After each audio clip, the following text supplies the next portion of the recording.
My wife sent me a text. I want a divorce. From now on, talk to my lawyer only. I shot back a simple reply. Understood.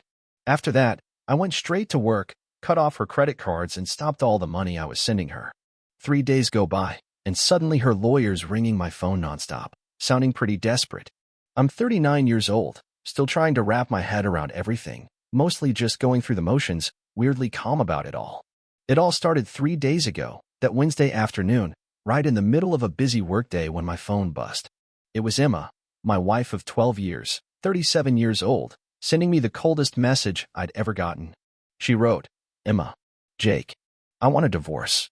Please direct any further communication to my lawyer, Mr. Johnson. His contact info will be shared soon." 12 years, and it all ended with a damn text. There was zero warning. We did dinner just the night before, chatted about what we might do over the weekend. Totally normal stuff. There was nothing at all that hinted this was coming. I stared at that message for 5 solid minutes. Shock hit first, then came the pain, then the anger. All of it was bubbling just under the surface, but on the outside, I was calm, cold, and clear-headed. She made it clear, only through lawyers. Fine by me. I replied, understood, and then I switched into practical mode. If we were going the legal route, then all the casual, informal stuff we had going as husband and wife? That was out the window. We always kept most of our daily finances separate, something I picked up from watching my parents' messy divorce. It was never one big pot. She had her account. I had mine. But Emma had a few credit cards connected to my accounts, not as a co-owner, just as an authorized user. So I logged into my banking app, found the cards, flagged them as no longer authorized. Just a few taps, and she was off. Every month, I'd send her a set amount into her personal account for her own spending, nothing formal, just a routine we had. I logged in, canceled that transfer on the spot. Done.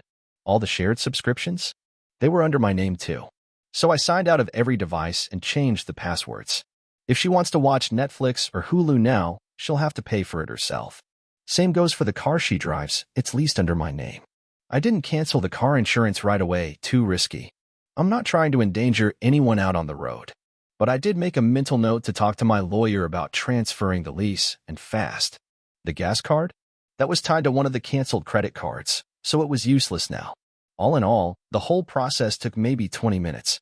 This wasn't about getting revenge. It was just me adjusting to the new terms she laid out. She made it clear, lawyers only. Fine.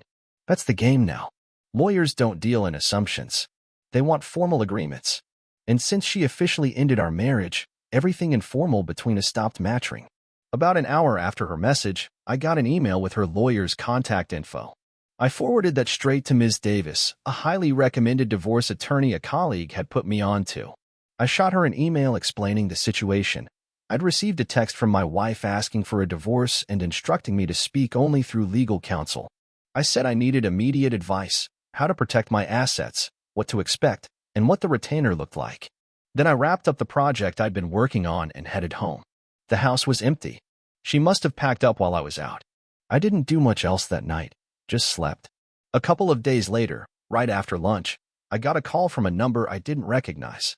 I had a gut feeling it was connected to all this. I picked up. "Hello, is this Jake last name?" The voice on the line was sharp and a little pushy. "This is Mr. Johnson. I represent Emma last name," he said. "My client is experiencing some difficulties." I kept my voice steady. "Okay." He got right to the point. Her cards were getting declined. Her money had been cut off without notice. He called it highly irregular. "Mr. Last name," he said. "During a separation, the financial status quo is usually maintained." I stayed calm and told him the truth. My wife had texted me on Wednesday asking for a divorce and clearly stated all communication should go through him. I confirmed, agreed, and acted accordingly. Any financial support moving forward would need to be handled through formal legal channels between him and my attorney, Ms. Davis, whom I was in the process of retaining. There was a pause. I could hear him shuffling papers. Then he said, "She needs access to funds now. For basic necessities. A place to stay." I was genuinely surprised. "Where is she staying now?" "That's not relevant," he replied, colder now. Cutting her off without warning was an act of bad faith. I didn't flinch. "My wife ended our marriage, unilaterally, over text," I told him. "And she's the one who insisted on lawyers only." She's the one who broke the trust and cut off real communication. So yeah, financial support isn't something I'm just handing over because her card got declined. We're not doing that anymore.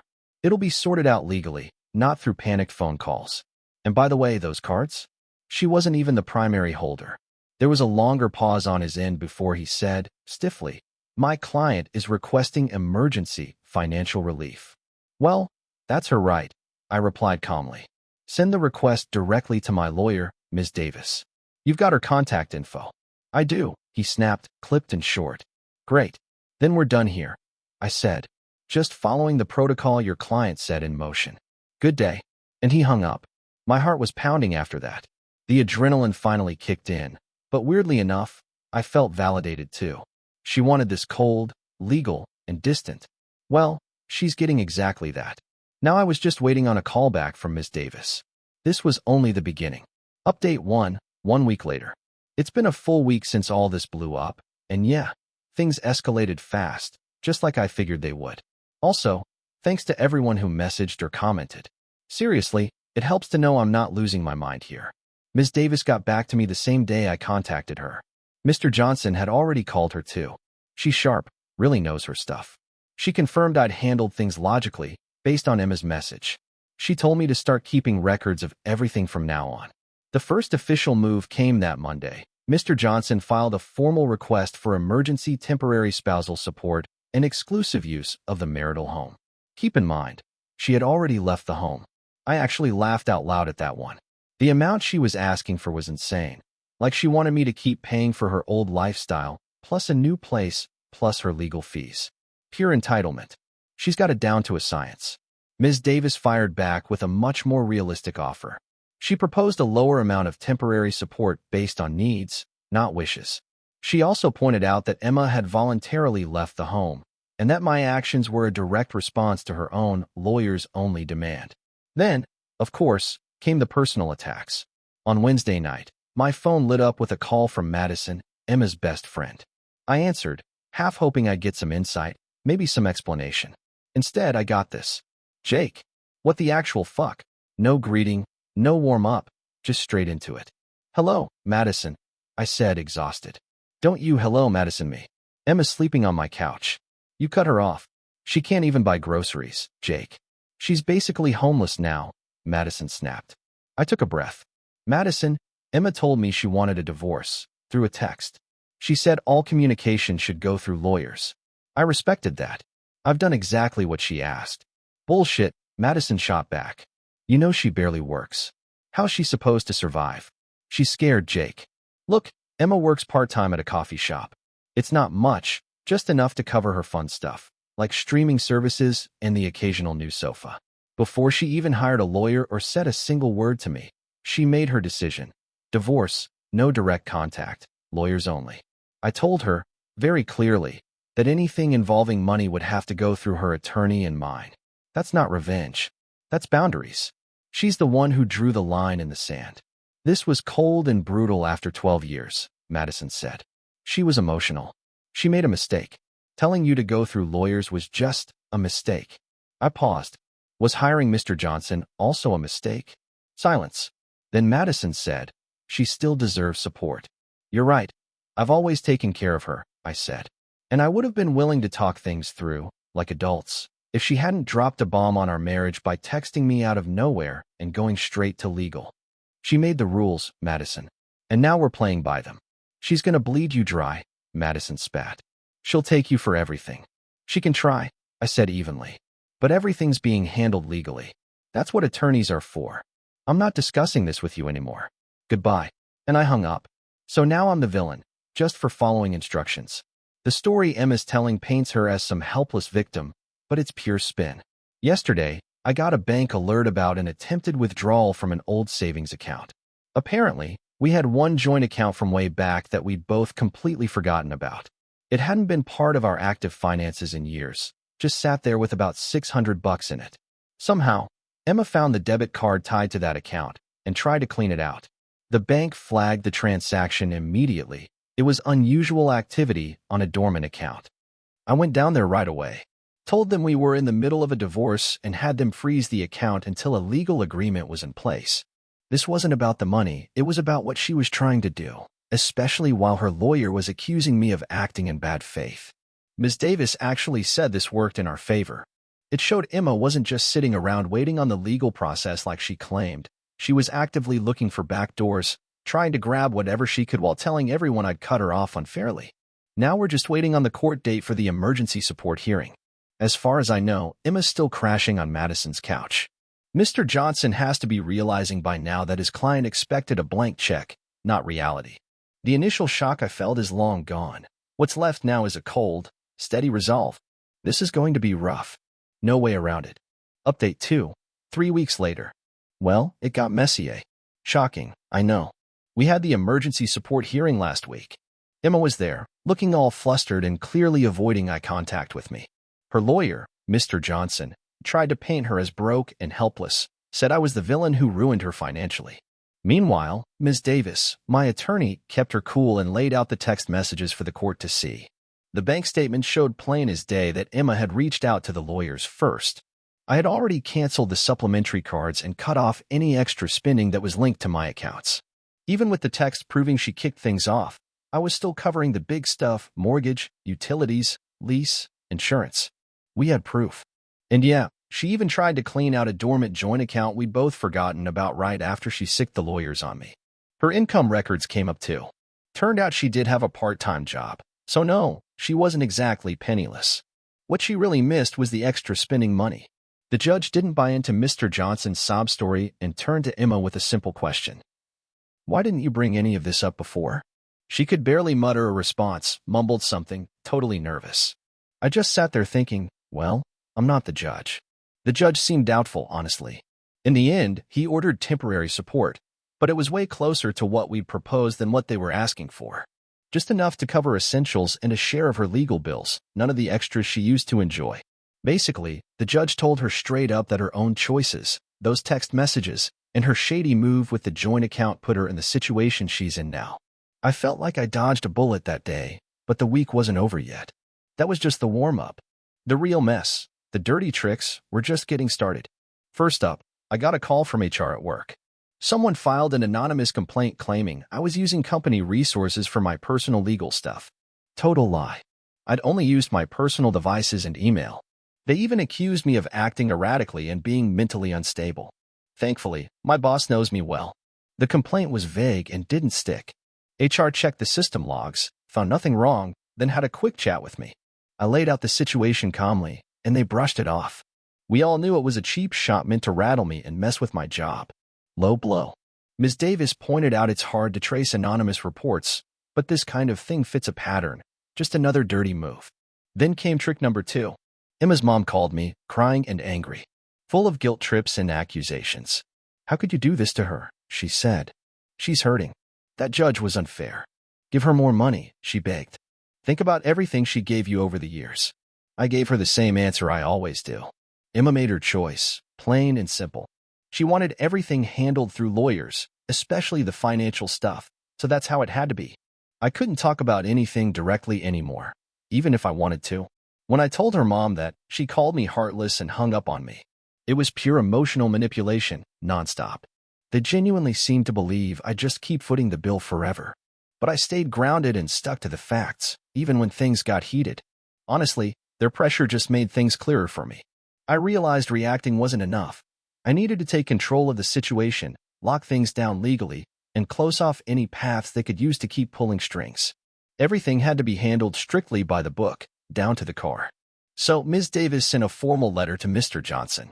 It stated that now that temporary support had been set, Emma had to either take over the car lease, if she qualified, or return the vehicle. I had stopped making payments. Same thing with the insurance. I'd been covering it all this time, but I gave them a 30-day notice. It was ending with the next billing cycle. After that, it was her responsibility to figure it out, all within legal boundaries. As for the house, I filed a motion for formal exclusive use since she'd already moved out and the judge never gave it to her in the first place. We also kicked off the valuation process to prepare for a sale. A buyout wasn't looking likely on her end. She just didn't have the financial means. This was about taking clear legal steps, splitting up the assets properly, and pushing for a full financial disclosure right away. I had a strong hunch she was hiding money somewhere. Now it was time for full transparency, no more secrets. Anything less could land her in legal trouble. Meanwhile, I kept a detailed record of everything. Every manipulative phone call, the anonymous HR complaint, all of it, complete with dates, times, and summaries. Ms. Davis said this pattern of bad faith behavior would definitely influence the final settlement, especially when it came to legal fees. This wasn't about getting revenge. It was about handling everything in a smart, measured way, playing by the rules she insisted on, even though she and her team were clearly trying to bend them. That HR stunt crossed a line. It made it obvious I needed to respond with firm, no-nonsense legal action. Then yesterday, Emma broke her own rule and texted me directly. "Jake, you can't take the car. How am I supposed to get around? Please stop this." I took a screenshot, sent it straight to Ms. Davis. She replied to Emma on my behalf, referencing the date and reminding her that all communication needed to go through legal channels, just like she'd asked for. "Please contact Mr. Johnson." After that, silence. The latest update came about 6 months later, roughly half a year after the divorce was officially finalized just last month. It honestly feels like it's been a lifetime. Now it's time to wrap this all up. Those last 6 months, they were legal trench warfare. Mr. Johnson kept stalling at every turn. Emma played the victim card at every turn, turning down reasonable offers. The car became a huge battle. She couldn't qualify for the lease takeover, but refused to give it back. Mr. Johnson tried to argue it was a necessity for her, but Ms. Davis shot back, saying the temporary support was meant to cover basic needs, including transportation, and that the deadline had passed. I'd already informed the leasing company I wasn't making payments anymore. She wasn't even an authorized driver, so the car got repossessed outside Madison's place. Then came a series of frantic calls from Madison, which I just forwarded to Ms. Davis. Emma's mom tried to reach out too, but I ignored it. Emma was furious, but honestly, she had no choice. She was legally cornered by the consequences of her inaction. We eventually got the exclusive use order for the house and sold it pretty quickly. The equity went into escrow, waiting for division. Emma tried to fight for a bigger share, claiming economic disadvantage. But when it came to financial discovery, she really pushed hard to keep things hidden. In the end, Emma had to disclose more than she planned. She had a separate savings account. Her parents had contributed to it over the years, plus some inherited stocks. She must have forgotten about it. It wasn't a massive amount, but it was definitely more than the $600 sitting in that dormant joint account. Mr. Johnson tried to argue that it was separate property, but Ms. Davis was quick to prove it was commingled with marital funds. That was the kicker. Emma couldn't keep it untouched, especially after that anonymous complaint. We had no direct proof, but the judge noted the timing and nature of everything. He didn't grant us damages, but it definitely added to the bad faith picture. The final settlement came just before a contested trial. During pretrial talks, the judge was clearly losing patience with Emma's tactics. He made it clear she was facing a worse outcome, plus possibly having to pay for my legal fees. In the end, Emma agreed to the asset split. House equity was nearly 50-50, with a slight edge to me. The hidden assets, including the stocks, were factored in as marital property. She got to keep her small personal savings, and the spousal support was set for a limited 2 years, rehabilitative alimony. It was a lot less than she wanted, just enough to help her transition, but not enough to fund her old lifestyle. It was contingent on her making efforts to become self-supporting. As for legal fees, we each covered our own. That was a win in my book, and I didn't have to fight for her to pay mine. As for Emma's life post-divorce, she ended up in a small apartment, working more, and still complaining about money, though I only heard it secondhand. Madison distanced herself once Emma became too much of a burden. I'm guessing Emma's parents are still helping her out, but there's been no apology from her. Honestly, it's baffling. I didn't just bankroll her life after everything fell apart. The entitlement was unreal. She genuinely thought she deserved that lifestyle, no matter what. For me, it's been a rough 7 months, expensive, stressful, but I'm good.